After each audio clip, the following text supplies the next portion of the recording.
I'm Rebecca Mitchell, 29 years old, and after 8 years as an Army sergeant with 3 tough deployments behind me, I was finally heading home for Christmas. 3 years since I'd seen my family, 3 years of dreaming about this moment. My relationship with my father had always been complicated, but I thought time and distance had healed old wounds. Then, as I was packing my bags at the base, my phone buzzed. A message from my father that made my heart sink and my hands shake. Before I tell you what happened next, let me know where you're watching from in the comments and hit that subscribe button to join me for more stories about finding strength when family ties unravel. Growing up in Oak Ridge, a small Midwestern town where everyone knew everyone, I always felt like I was living in my father's shadow. William Bill Mitchell was something of a local legend. 25 years of military service, decorated veteran, and the kind of man who commanded respect just by walking into a room. He carried himself with rigid posture even in civilian clothes, and his expectations for his children matched that inflexibility. My father ran our household like a military unit, beds made with corners sharp enough to cut paper, curfews that were never to be broken, and emotions that were seen as weaknesses rather than natural human expressions. His love felt conditional, always tied to achievement and obedience. My mother, Sarah, was the buffer between his strict discipline and our childhood need for warmth. She would slip us cookies when he wasn't looking, or wink conspiratorially when we needed to escape his rigid rules for a moment. She had a softness that somehow survived alongside his hardness, like wildflowers growing beside a stone wall. Then cancer took her when I was 16, and our family fractured in ways I never imagined possible. The one person who could reach my father's heart was gone. What replaced her was a silence that echoed through our house, interrupted only by my father's increasingly strict commands and my brother Ryan's attempts to fulfill them. Ryan, 2 years younger than me, had always been the apple of my father's eye. While I struggled to earn a nod of approval, Ryan seemed to attract my father's pride effortlessly. He was athletic where I was bookish, outgoing where I was reserved, and somehow naturally attuned to what would make our father happy. After Mom died, Ryan doubled down on becoming the perfect son, and my father rewarded him with the attention I desperately craved. By 18, I had made my decision. If military service was what my father respected, then that's what I would do. I enlisted partly to earn his approval, partly to escape the grief-stricken house that no longer felt like home, and partly because I didn't know what else to do with my life. The structure appealed to me. At least in the Army, the rules for earning respect were clear. Over those 8 years, I built a life I could be proud of. Rose through the ranks to sergeant, led teams in high-pressure situations, received commendations for courage under fire in Afghanistan and Iraq. I saved lives, both American and local civilians. I became someone who could make split-second decisions that others trusted. I found purpose in service and formed bonds with fellow soldiers that felt more like family than what I'd left behind. My communication with my father remained strained but regular. Monthly phone calls that followed the same pattern. His questions about my duties, never my feelings. His updates about Ryan's latest accomplishments, and the awkward silence when we ran out of safe topics after 10 minutes. Yet recently, something had changed. When we began video calling instead of just phone calls, I noticed small shifts. He seemed to be aging, his hair completely gray now, his face more lined. He asked about my return date twice during our last call, something he'd never done before. So, when my deployment ended and Christmas leave was approved, I allowed myself to hope. 3 years since I'd been home. 3 years of building myself into someone even my father couldn't help but be proud of. I spent weeks planning the perfect homecoming, coordinating with Ryan to surprise our father, imagining the moment when he would finally open his arms to me. I had it all worked out. Ryan would pick me up from the airport. We'd drive to the house together. I'd step through that front door, smell Mom's old Christmas cookie recipe that Dad somehow managed to replicate every year, and things would be different. I'd be different. He'd be different. Time and distance healing what grief had broken. Then came the message, appearing on my phone screen as I folded my dress uniform to pack. Rebecca, I need to talk to you before you arrive. Some things have changed. Call me tonight. 7 simple sentences that shattered the homecoming I'd been imagining for months. My father had never been one for dramatic announcements. If he felt the need to warn me, something was seriously wrong. My hands trembled as I immediately tried calling him back. No answer. I tried again 15 minutes later. Still nothing. By the 3rd attempt, I was pacing my barracks room, mind racing with possibilities. Was he sick? Had something happened? To Ryan? Was there some family emergency I wasn't aware of? This wasn't the first time my father had left me hanging on an emotional precipice. Memories flooded back. My high school graduation, where he arrived late and left early, claiming work obligations. My 18th birthday, which he forgot entirely until Ryan reminded him 3 days later. The day I received my first commendation, in the Army, when I called to share the news and he responded with a brief, "That's nice," before changing the subject to Ryan's new job. I sat on my bunk, phone clutched in my hand, when my barracks roommate and best friend Isabella Martinez walked in. One look at my face and she knew something was wrong. What happened? Bad news from home? Isabella dropped her gear bag and sat beside me. I showed her the message. From my father. I've been trying to call him for the past hour. Isabella knew all about my complicated relationship with my father. During late nights on deployment, when sleep wouldn't come and fears crept. I'd told her everything. She'd become the sister I never had, the person who understood my need for family approval even while encouraging me to find validation within myself. Maybe it's nothing serious, she offered, though her tone suggested she didn't believe it. Maybe he's redecorated your room or something. I shook my head. You don't know my dad. He doesn't do heads-up messages unless something's really wrong. Well, Isabella said, squeezing my shoulder, prepare for the worst but hope for the best. That's all any of us can do with family. And remember, whatever it is, you've survived 3 combat tours. You can handle 1 Christmas with your father. I tried to take her advice to heart as I finished packing, occasionally checking my phone for missed calls. Nothing. The knot in my stomach grew tighter as the hours passed. My journey home began under that cloud of dread. The bus ride to the airport, the security screening, the first flight, all passed in a haze of anxiety as I kept trying my father's number between connections. Finally, during my layover in Chicago, my phone rang with his name on the screen. Dad? What's going on? I got your message, and I've been trying to reach you. His voice came through, familiar, yet distant. Rebecca. Yes. I thought it would be better to talk before you arrived tomorrow. Something in his tone sent a chill through me. The background noise of the busy airport faded as I focused entirely on his words. Is everything okay? Are you sick? Is Ryan all right? Everyone's fine, he said, his tone businesslike. But there have been some changes here that you should know about before you arrive. I waited, relief that no one was ill quickly replaced by a new tension. I sold the house, he said flatly. 3 months ago. The words hit me like physical blows.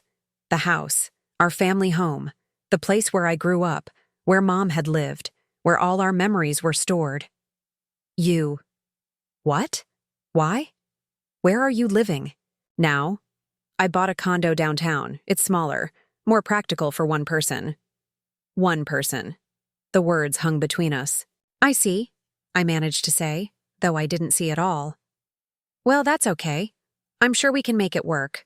Does my old room? That's the thing, Rebecca, he interrupted.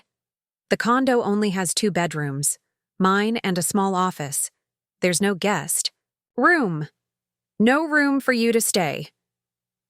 I stood frozen in the middle of the busy terminal, travelers flowing around me like water around a stone. "I should have told you sooner," he continued, his voice devoid of apology. "But I thought you might change your plans." "Change my plans?" I repeated numbly. "Dad, I haven't been home in 3 years. I've been deployed. This leave was scheduled months ago." "Yes, well, things change." A pause. "There's a Holiday Inn downtown. They should have rooms available. It would probably be best if you stayed there." I struggled to process what I was hearing. My father had sold our family home without telling me and was now suggesting I stay in a hotel rather than with family for Christmas. After 3 years away, after multiple combat deployments. "I see," I said again, because I couldn't trust myself to say anything else. "I'll look into that." "Good. Ryan can pick you up tomorrow as planned. He'll bring you to the condo for dinner." I managed to maintain my composure through the rest of the brief, awkward conversation. But as soon as we hung up, I sank into the nearest chair, fighting back tears. The Christmas reunion I'd been dreaming of had just crumbled before it even began. The plane touched down with a jolt that matched the uneasiness in my stomach. Through the small window, I could see snow dusting the familiar landscape of my hometown. Oak Ridge looked like a perfect Christmas card from above. White-capped houses, with twinkling lights, the town square with its massive decorated tree, the frozen pond where I'd learned to ice skate. It was beautiful. It was home. And somehow, I felt like a stranger. As promised, Ryan was waiting at the arrivals gate. My brother had grown into his look since I'd seen him last, the awkward young man now replaced with a confident 27-year-old in an expensive-looking wool coat. His smile seemed genuine as he waved, and for a moment I felt a surge of hope. At least someone was happy to see me. "Beck." He pulled me into a quick hug. "Man, look at you, all tough and army now." I returned his embrace, noticing how he pulled away first. "Good to see you too, Rye. You look corporate." He laughed, taking my duffel bag. "Yeah, well, investment banking pays the bills. Better than getting shot at, anyway." I bit back a retort. Same old Ryan, always slightly dismissive of my choices while appearing supportive on the surface. As we walked to his car, a new BMW I couldn't help noticing, I finally asked the question that had been burning since yesterday's call. "So what's really going on with Dad? Why sell the house without telling me?" Ryan's expression shifted, discomfort replacing his easy smile. "He's been going through some changes since you were home last. Retirement hit him hard. I think he needed a fresh start." "A fresh start that couldn't wait until after Christmas? Or at least a phone call to let me know?" Ryan sighed as we reached his car. "Look, there's something else you should know before we get to Dad's place." My stomach tightened further. "What now?" "Dad's not alone in the condo. He's been seeing someone. Her name is Linda. They met at a veterans function about a year ago." The revelation stunned me into silence. My father, dating?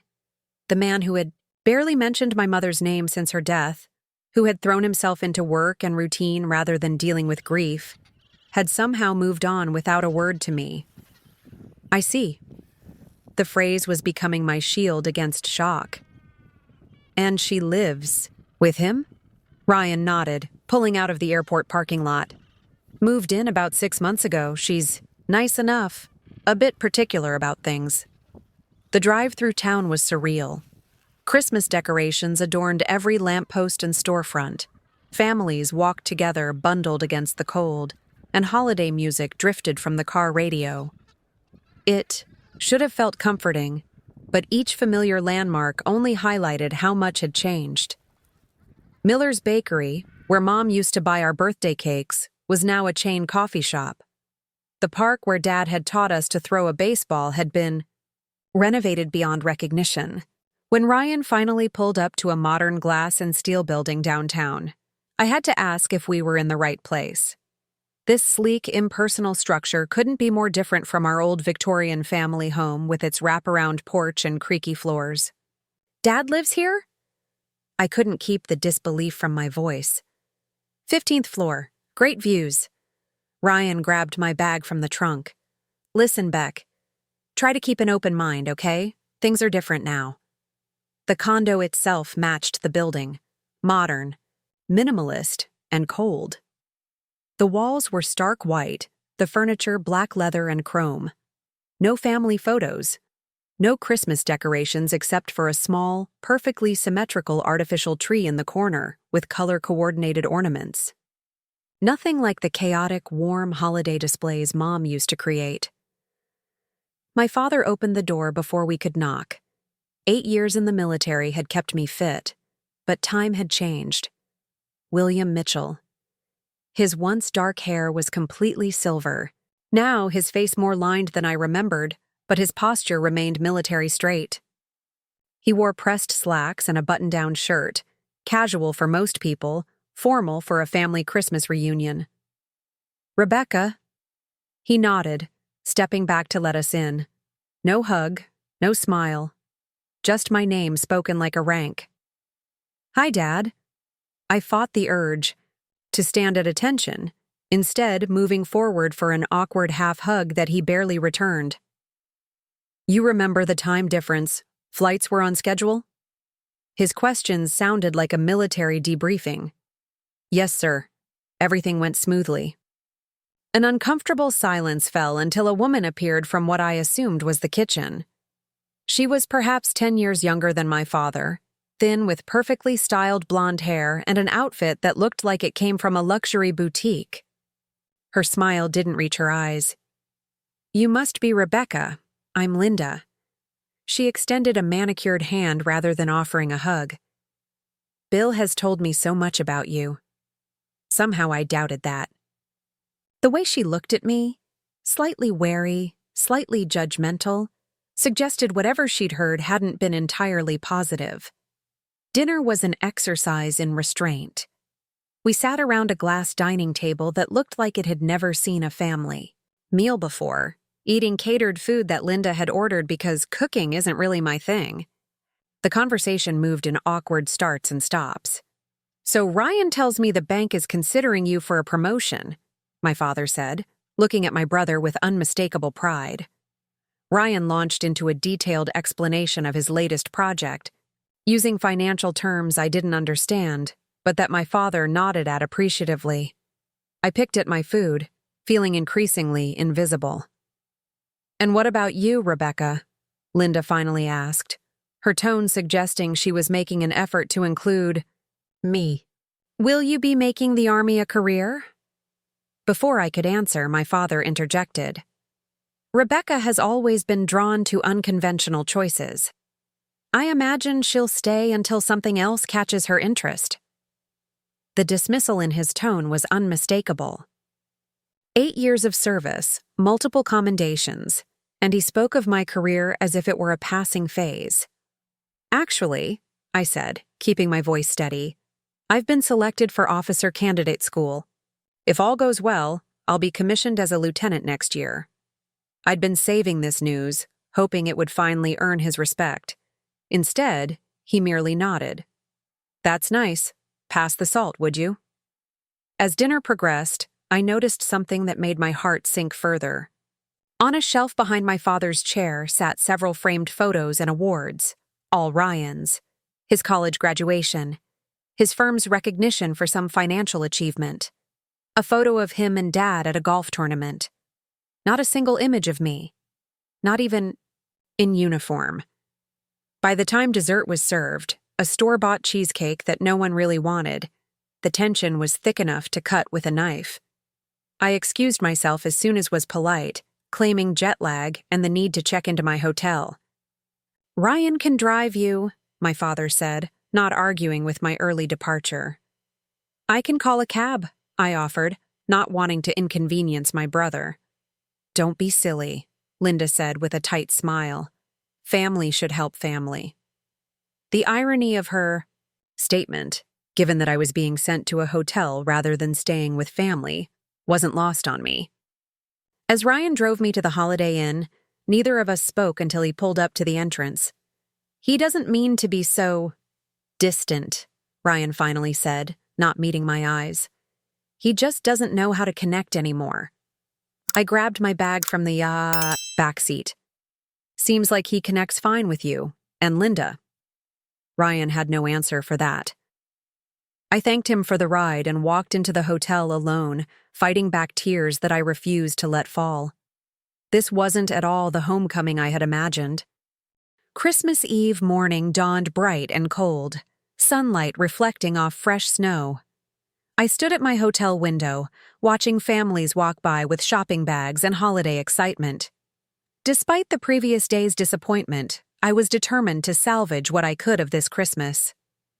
I spent the morning shopping for gifts, a Mont Blanc pen for my father, an expensive tie for Ryan, and even a scented candle for Linda, though the thought of buying her anything felt strange. The perfect family Christmas might be beyond reach, but I could at least play my part. Around noon, my phone rang with a number I didn't recognize. The voice on the other end brought an unexpected smile to my face. Rebecca Mitchell, is that really you back in Oak Ridge? Taylor? I recognized my high school best friend immediately. How did you know I was in town? Small town, remember? Saw Ryan at the liquor store this morning buying wine. He mentioned, you were here. Want to grab lunch? I'm at Marty's Diner right now. An hour with a friendly face sounded exactly like what I needed. 20 minutes later, I was sliding into a booth across from Taylor Adams, who looked remarkably unchanged since high school. Same warm smile, same curly hair, now with a professional haircut that suited her role as the town's veterinarian. Military life looks good on you, she said after we hugged. You seem stronger. In some ways, I admitted. In others, not so much. Yesterday with my family was rough. Taylor's expression turned sympathetic. I heard about your dad selling the house. That must have been a shock. You knew? Before? I did. She winced. Sorry, I assumed you knew. It was the talk of the neighborhood for weeks, especially when he moved downtown with Linda. I stirred my coffee, trying to process that everyone in town knew about my father's life changes before his own daughter. There's something else you should probably know, Taylor said hesitantly. Your dad has been, well, telling people things about why you don't visit. My hand stilled. What things? Taylor looked uncomfortable. He's given the impression that you abandoned the family after your mom died, that you chose the military over staying connected. Some people think you haven't called or visited in years because you wanted to cut ties. The revelation hit me like a physical blow. That's not true. I call every month. I send cards on holidays. I've been deployed, for God's sake. I figured it wasn't the whole story, Taylor said gently. Your dad changed after your mom died. He's not the same person. By the time I left the diner, my determination to salvage Christmas had transformed into a burning need for answers. Why would my father lie about me to neighbors? Why erase me from his life while maintaining this fiction that I was the one who had cut ties? That evening, I arrived at my father's condo for the pre-Christmas dinner we had planned. Ryan was already there, helping Linda set the table with fancy china that I'd never seen before. My father greeted me with the same distant nod as the day before. No one mentioned my early departure last night. We moved through the motions of a family gathering like actors who hadn't properly rehearsed their parts. It was during the main course, a ham that looked professionally glazed, that I finally found the courage to address what I'd learned. I ran into Taylor Adams today, I said casually. She mentioned something interesting. My father continued, eating without looking up. Oh? She said you've been telling people I abandoned the family, that I chose not to stay in touch. The clink of silverware stopped. Ryan stared at his plate. Linda looked between my father and me with thinly veiled interest. I may have simplified the situation for neighbors who asked, my father said stiffly. It's easier than explaining the complexities of your choices. My choices? The control I'd been maintaining began to slip. Dad, I call you every month. I write. I've been deployed to combat zones, not on vacation. Yes, deployed by your choice, he countered, his voice hardening. You chose to leave after your mother died, when the family needed stability. I enlisted because I thought it would make you proud. The words burst out before I could stop them.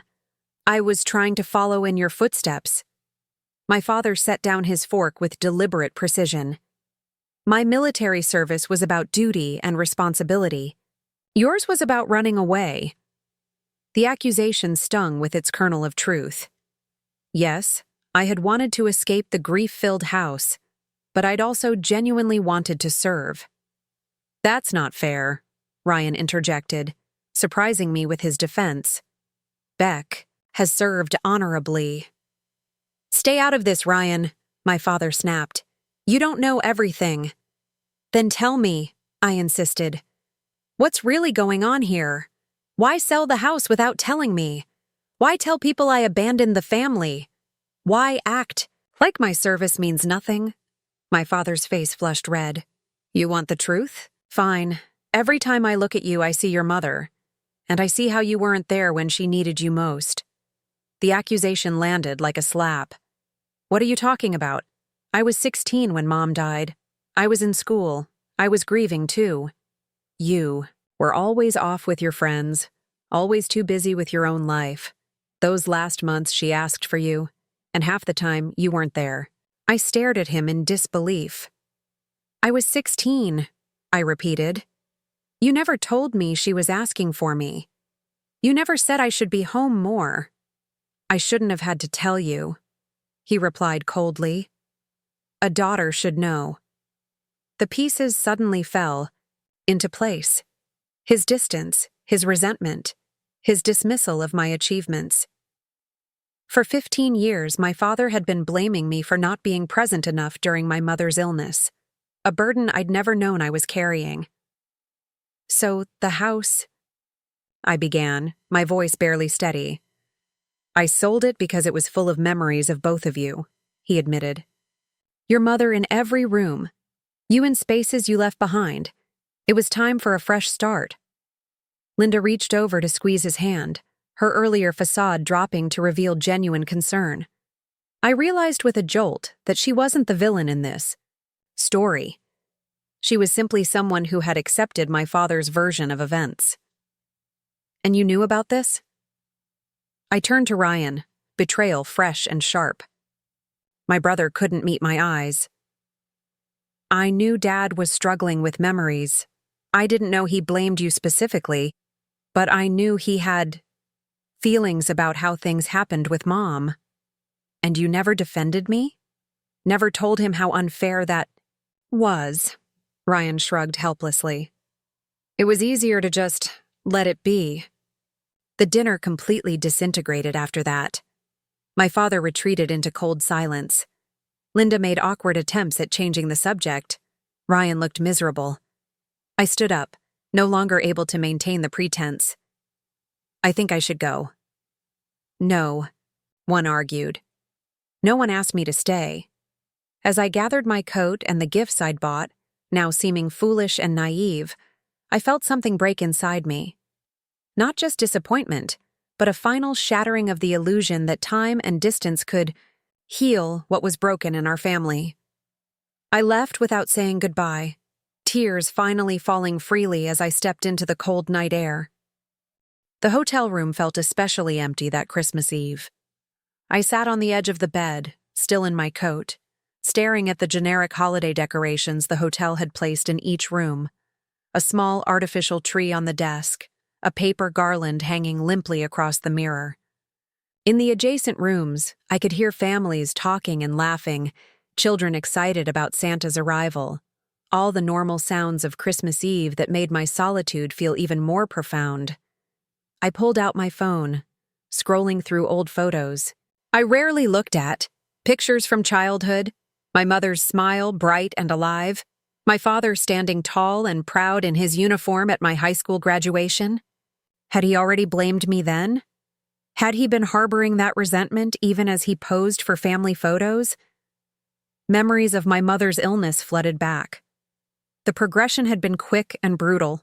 Diagnosis in January, gone by August. And yes, I had spent time away from home during those months. I had school, activities, friends, normal teenage life that my mother had actively encouraged me to maintain. "Don't put your life on hold," she told me. "I want to know you're out there living, not sitting here watching me fade." Had those been her real feelings? Or had she secretly wanted me home more? Had my father misinterpreted? Or was I misremembering to protect myself from guilt? I couldn't bear the solitude any longer. I called Isabella, grateful that the time difference meant she would still be awake at the base. "Beck, how's the family Christmas going?" Her voice was warm with concern. "It's a disaster," I admitted, finally letting myself cry. My father blames me for not being there enough when my mom was dying. He sold our house because it reminded him of me and her. He's been telling people I abandoned the family. "Oh, Beck?" Isabella's sympathy flowed through the phone. "That's not right. You were a kid when your mom died." I know that logically, but hearing him say it, it's like everything I've been trying to prove for 15 years has been pointless. He was never going to forgive me for something I didn't even know I'd done. We talked for nearly an hour, Isabella listening as I poured out the whole painful story. She didn't offer easy platitudes or tell me my father would come around. Instead, she reminded me of who I had become despite his lack of support. The Rebecca Mitchell I know pulled 3 injured soldiers to safety under fire. She learns the names of every new recruit in her unit and makes sure they have somewhere to go on holidays. She sends care packages to that Afghan family who lost their home. Your father may not see your worth, but everyone else does. After we hung up, I felt restless, unable to stay in the confining hotel room with its cheerful holiday sounds leaking through the walls. I bundled up and headed out for a walk, not caring about the late hour or the cold. The streets of downtown Oak Ridge were quiet but beautifully lit. Christmas lights twinkled in storefronts, and the large tree in the town square glowed with hundreds of white lights. I walked without direction, letting memory guide my feet through familiar streets dusted with fresh snow. I found myself outside Oak Ridge High School, standing in the empty parking lot looking at the building where I'd spent 4 years trying to figure out who I was. It was there that I met Mrs. Henderson, my English teacher who had encouraged my writing and helped me apply for scholarships when college seemed financially impossible after Mom's medical bills. "Rebecca? Rebecca Mitchell, is that you?" The voice startled me from my thoughts. There on the sidewalk stood Mrs. Henderson herself, gray-haired now but with the same kind eyes I remembered, walking a small dog bundled in a sweater. "Mrs. Henderson, what are you doing out so late on Christmas Eve?" She smiled, gesturing to her dog. "Chester here doesn't care what day it is when nature calls. The better question is why one of my favorite former students is standing alone outside a closed school on Christmas Eve." Something about her familiar kindness broke through my defenses. Before I knew it, I was telling her everything. My father's accusation, the sold house, the years of seeking approval that had apparently been impossible to earn. Mrs. Henderson listened without interruption until I finished, then gestured to a nearby bench that someone had cleared of snow. "Your father was my student too, you know," she said as we sat. "Years before you, and his father was the high school principal when I first started teaching." I looked at her in surprise. "I didn't know that." "Your grandfather was a hard man. Military background, strict disciplinarian. Your father grew up under that shadow, never quite measuring up. Sound familiar?" The parallel was impossible to miss. "You're saying my father is treating me the way his father treated him?" Mrs. Henderson nodded. "We often parent the way we were parented, unless we consciously choose a different path. Your father lost his wife, the person who perhaps helped soften those edges he inherited. In his grief, he's fallen back on what he knows." "That doesn't make it right," I said, a flare of anger cutting through my sadness. "No, it doesn't," she agreed. "Understanding doesn't equal excusing. but it might help you see that his treatment of you isn't really about you at all. It's about his own unresolved pain and patterns. We talked for nearly an hour in the cold night air, her dog patiently waiting at our feet. Mrs. Henderson shared stories of my father as a teenager, always striving, never receiving the approval he sought from his own father, eventually finding validation in military service where the rules for success were clearer. The tragedy, she said gently, is that he's perpetuating the very cycle that hurt him, and you've been seeking his approval the same way he sought his father's, by following his path into service. The realization hit me with stunning clarity. I had spent 15 years trying to break through to my father using the exact method that had failed for him with his own father. I had been repeating his pattern without even knowing it existed. When I finally returned to the hotel, the desk clerk, a young man working the holiday shift, noticed my red-rimmed eyes. "Rough Christmas Eve?" he asked sympathetically. I nodded, not trusting myself to speak. "We're doing a little breakfast thing tomorrow morning for guests who are here alone on Christmas," he offered. "Nothing fancy, just pancakes and coffee. In the lounge, 7 to 9 if you want to join." His simple kindness, extended to a stranger on Christmas, touched me deeply. Thank you. I might do that. In my room, I sat on the edge of the bed and made a decision. I would see my father one more time before leaving town. Not to seek his approval or understanding, but to say what I needed to say for myself. To break the cycle, someone had to be brave enough to speak the truth with love rather than resentment. I texted my father. "I'd like to come by tomorrow morning before I leave town. There are things I need to say, and I hope you'll listen. I'll be there at 10. His reply came almost immediately, just one word: "Fine." It wasn't warm, it wasn't welcoming, but it was an opening. And for tonight, that would have to be enough. Christmas morning dawned clear and bright, sunlight glinting off fresh snow. I dressed with care, not in my uniform as I had originally planned for this trip, but in civilian clothes that reflected who I was beyond my military service. A soft sweater my mother had given me for my 16th birthday, jeans, and the simple silver necklace that had been hers. I skipped the hotel's offered breakfast, too nervous to eat. The drive to my father's condo in a taxi felt both too short and interminably long. What would I say? How could I possibly condense 15 years of misunderstanding and hurt into a single conversation? By the time I knocked on his door, I had centered myself. This wasn't about winning his approval anymore. It was about speaking my truth and breaking a cycle that had damaged 3 generations of our family. Linda answered, her expression guarded. "Rebecca, Bill mentioned you might stop by." The formality in her voice, using my father's full name, rather than "your father," highlighted the distance she perceived between us. "Is he available?" I asked, keeping my voice neutral. She nodded, stepping back to let me in. My father sat in the living room, a cup of coffee in hand, newspaper, spread before him as if it were any ordinary morning. No Christmas music played. No presents sat under the small artificial tree. The holiday seemed to have been acknowledged merely as a date on the calendar rather than a celebration. "Rebecca?" He folded his newspaper precisely. "You wanted to talk." Linda hovered uncertainly. "Should I give you two some privacy?" "No need," I said. "What I have to say isn't a secret." I took a seat across from my father, meeting his eyes directly. The man who had loomed so large in my childhood imagination now seemed smaller somehow.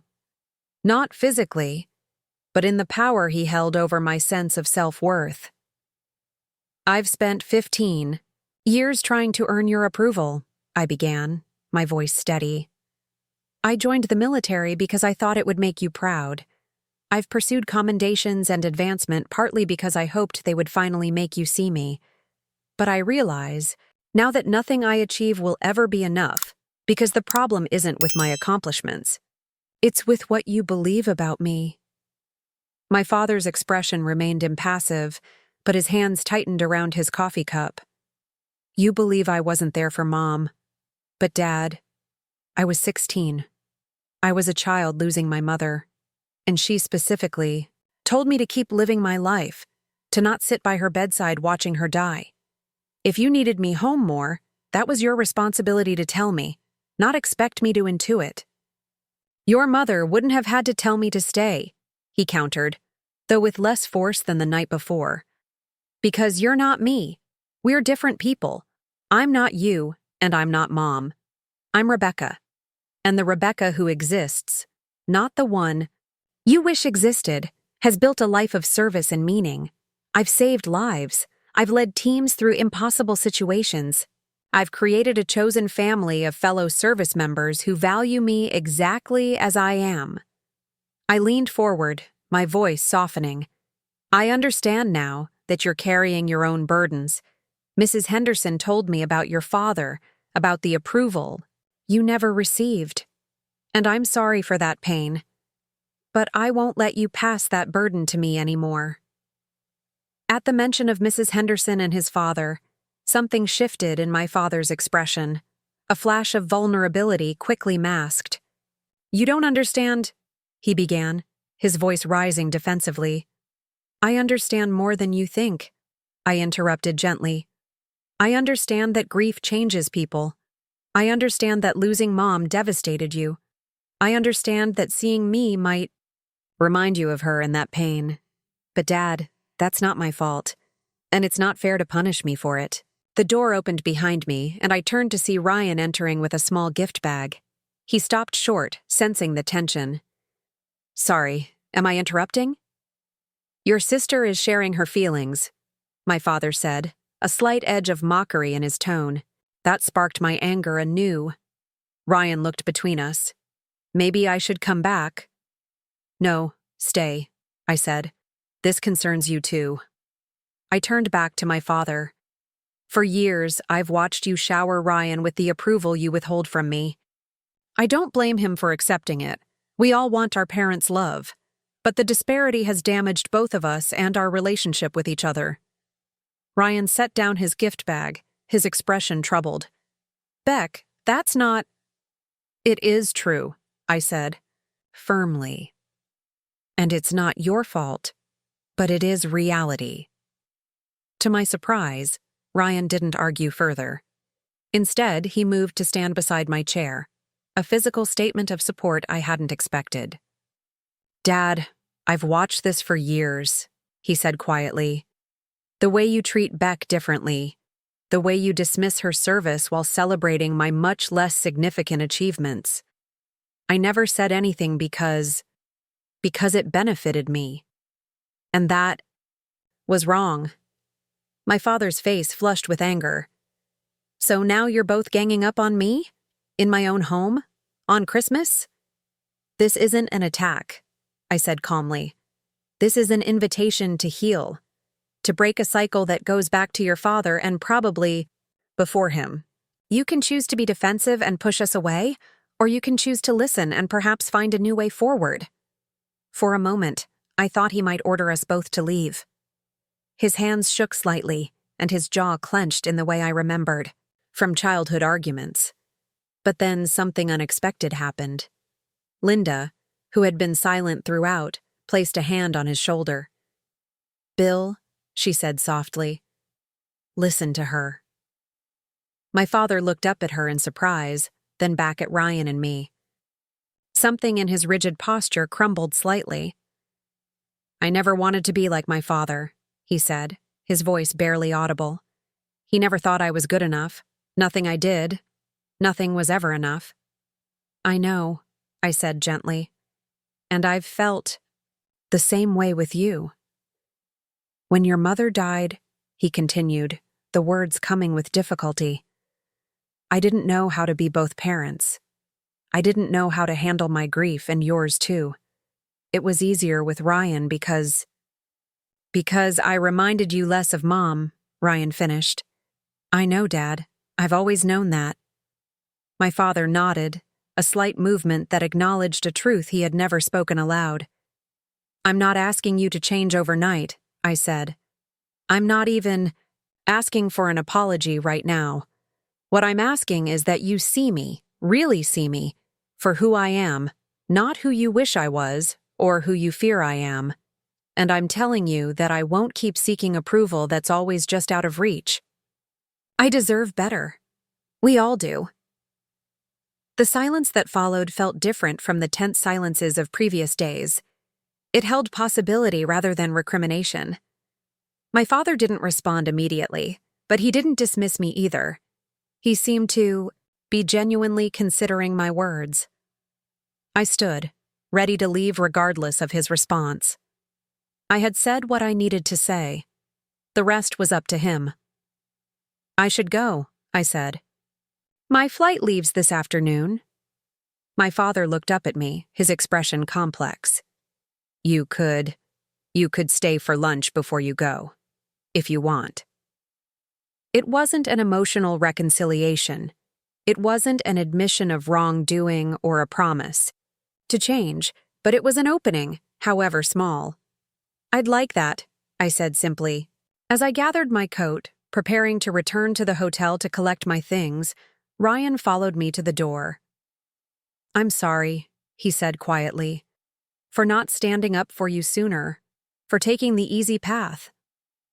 I hugged him, a real embrace unlike our awkward greeting at the airport. We were both doing the best we could with what we had, but maybe now we can do better. I walked out of the condo, not knowing what would happen next with my family. But for the first time in years, I walked away, on my own terms, carrying my worth within me rather than seeking it from a source that had always withheld it. I returned to my father's condo for lunch with my small collection of carefully selected gifts. The atmosphere had shifted, not dramatically, but noticeably. Linda had made an effort, setting the table with a festive cloth and candles. My father seemed less rigid, though still reserved. Ryan kept the conversation flowing when silences threatened to become awkward. We exchanged gifts with tentative smiles. My father opened the Mont Blanc pen I had chosen, running his fingers over its smooth surface with appreciation that seemed genuine. Thank you, Rebecca. It's beautiful. You're welcome, Dad. His gift to me was a surprise, a small box containing my mother's watch, which I had assumed was long gone. I kept it all these years, he said, not quite meeting my eyes. Seemed like it was time for you to have it. The watch was more than a timepiece. It was an acknowledgement of my connection to my mother, a connection he had previously seemed to resent. I fastened it around my wrist, feeling its comfortable weight like my mother's presence. After lunch, as I prepared to leave for the airport, my phone rang. It was Mrs. Henderson. Rebecca, I hope I'm not interrupting your Christmas, but I wanted to extend an invitation. The community center hosts a dinner every year for people who find themselves alone or in need of company on the holiday. It's quite lovely. Good food, music, no pressure. I volunteer there, and I thought you might enjoy it before your flight. No obligation, of course. The invitation touched me deeply. That sounds wonderful, actually. What time? My father overheard, and to my surprise said, You should go. Your flight's not until 6, right? I can drive you to the airport afterward.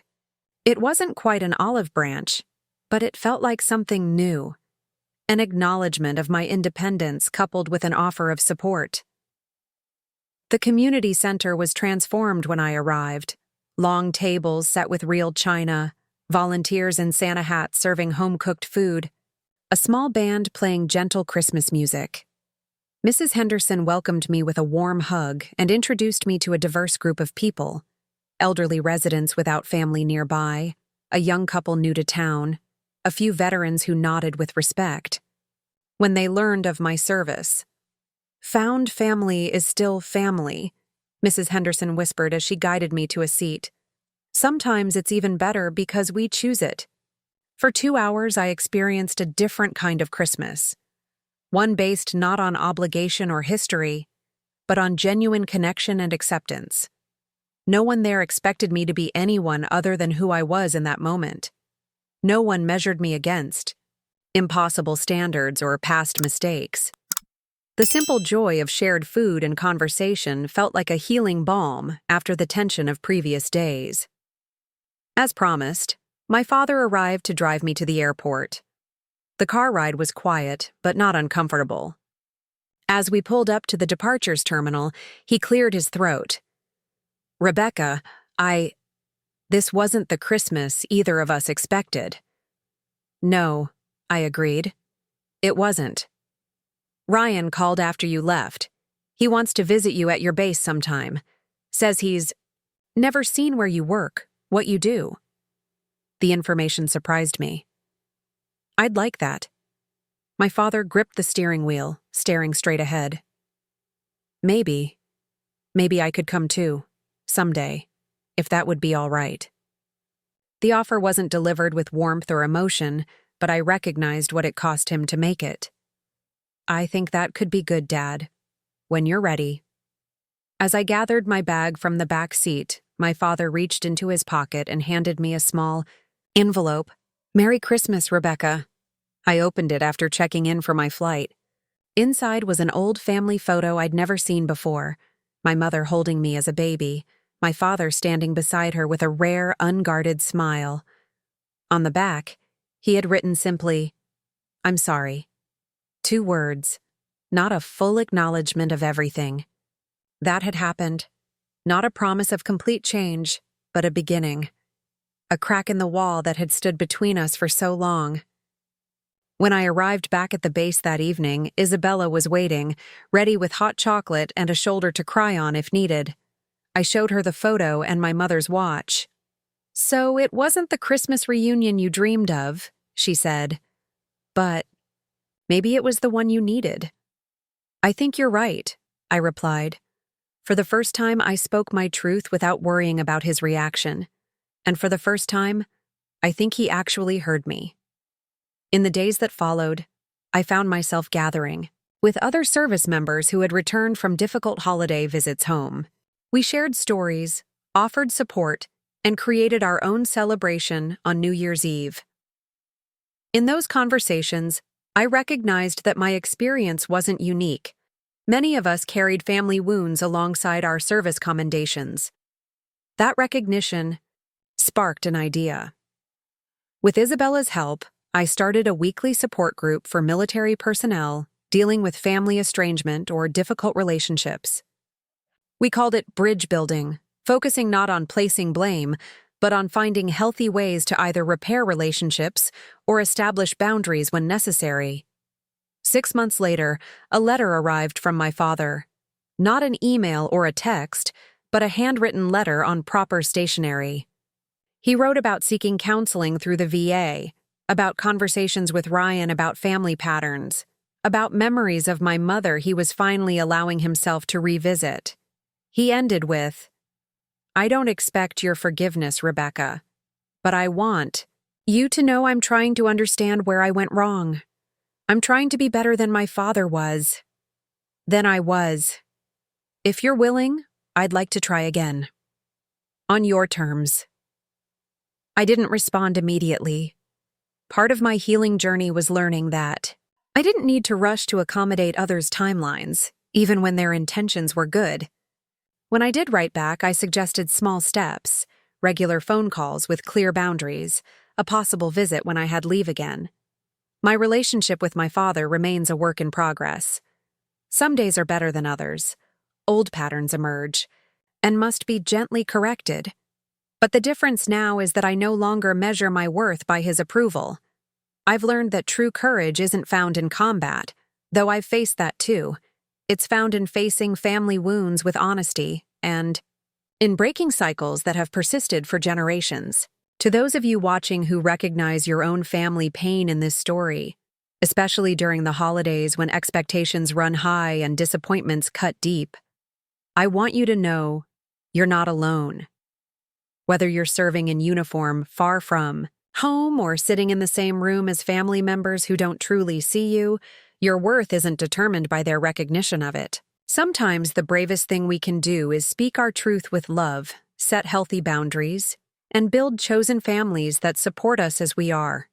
And sometimes healing comes not in dramatic reconciliations, but in small moments of truth and tentative steps toward understanding.